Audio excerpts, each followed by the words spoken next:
নমস্কার বন্ধুরা, আমার খিচুড়ির চ্যানেলের আরও একটি নতুন ভিডিওতে আপনাদের স্বাগত। দেবীপক্ষের ষষ্ঠতম দিনে আজ একটু মিষ্টিমুখ হয়েই যাক না। আমার মামার বাড়িতে ছোটোবেলা পুজোটা যেরমই কাটুক না কেন, দশমীটা কাটতো খুবই সুন্দর। ছোটোবেলার দিনগুলো মনে পড়লে আজও খুব ভালো লাগে। তেমনই হচ্ছে এরম দশমীর দিনে প্রত্যেকটা দিদারা কিছু না কিছু করতো। তেমনই একটা দিদার কাছে প্রতি বছরই এই খাস্তার গজা পাওয়াই যাবে। সেই দিদারই রেসিপি আজ আমি আপনাদের সঙ্গে শেয়ার করলাম।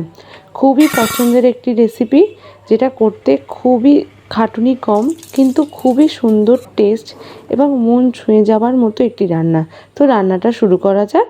প্রথমে 1 কাপ ময়দা নিয়ে নিয়েছি, তাতে দিয়ে দিয়েছি ছোটো চামচের 1 চামচ বেকিং সোডা আর 3 চামচ ঘি। এইটুকু ময়ন দিয়েই ময়দাটাকে ভালো করে ডলে ডলে মাখিয়ে নিতে হবে।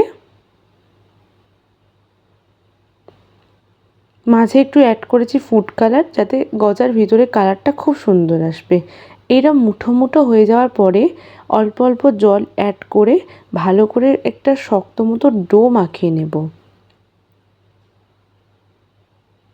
ব্যাস, এবার রেস্টে রেখে দেবো 30 মিনিটের জন্য। এবার অন্য একটি কড়াইতে 1 কাপ চিনি ও হাফ কাপ জল দিয়ে একটি চিনির শিরা বানিয়ে নেব। একটু এলাচ দেব সেন্টের জন্য, ও কালারের জন্য দেব কেশর। হাতে ঠিক নিয়ে যেরমটা দেখাচ্ছি ওইরম পজিশানে এসে গেলে দিয়ে দেবো লেবুর রস। ব্যাস, আমাদের চিনির শিরা একদম রেডি। চাপা দিয়ে রেস্টে রাখবো। এদিকে আধ ঘন্টা হয়ে গেছে। ময়দাটাকে ভালো করে ঠেসে নেব।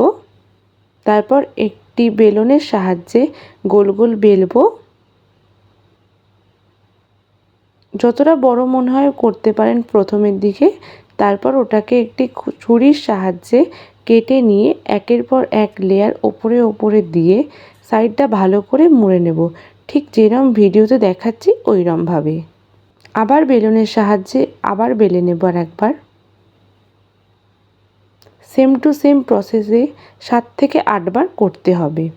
আমি এখানে দেখাচ্ছি 2-3 বার, কিন্তু আমি অনেকবারই করেছি, যাতে খুব সুন্দর গজার ভিতরটা খাস্তা হবে এবং পুরো লেয়ারটা পড়বে, বোঝা যাবে।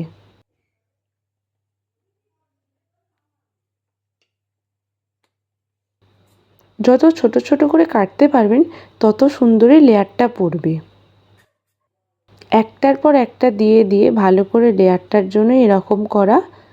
একটা মাঝখান থেকে কেটে নিয়ে আবার একসঙ্গে জুড়ে এরমভাবে ভালো করে দলে নিয়ে একটু বেলে নেব। দেখতেই পাচ্ছেন থিকনেসটা কীরকম রেখেছি। বেশি পাতলা করলে হবে না, আবার খুব মোটা রাখলেও হবে না। ঠিক যেরকম মিডিয়াম রেখেছি ওই রকম থিকনেসটাই রাখতে হবে। এবার সমান করে চৌকো চৌকো করে ছোট ছোট করে কেটে নেব। আপনারা নিজেদের মতো শেপ দিতে পারেন। দেখুন কিরম থিকনেসটা আছে। এবার কড়াইতে তেল দিয়ে তাতে একটু গন্ধের জন্য ঘি অ্যাড করে একটা একটা করে দিয়ে গ্যাসটা সেই সময় মিডিয়ামে রাখবো। রাখার পরে ভালো করে দেখবেন গজাগুলো তেলের ওপর দিকে উঠে এসছে, তখন গ্যাসটাকে হাই করে দেবেন। এর ফলে গজার ভিতরটা খুব সুন্দরভাবে হয়ে যাবে। এরম কালার হয়ে গেলেই গোল্ডেন ব্রাউন আমরা তেল থেকে তুলে নেব এবং চিনির রসে দিয়ে দেব। অবশ্যই এই মুহূর্তে গ্যাসের ফ্লেমটাকে লো টু মিডিয়ামে রাখবেন এবং দেখবেন 10 থেকে 15 মিনিট পরে গজাগুলো খুব সুন্দরভাবে রস ঢুকে গেছে। আমার এখানে খাস্তা গজা রেডি। কেমন হলো ও কেমন লাগলো অবশ্যই বাড়িতে ট্রাই করে আমাকে জানাবেন। ভালো লাগলে লাইক, কমেন্ট অ্যান্ড শেয়ার করবেন। আমার ভিডিওতে নতুন হয়ে থাকলে অবশ্যই চ্যানেলটিকে সাবস্ক্রাইব করবেন।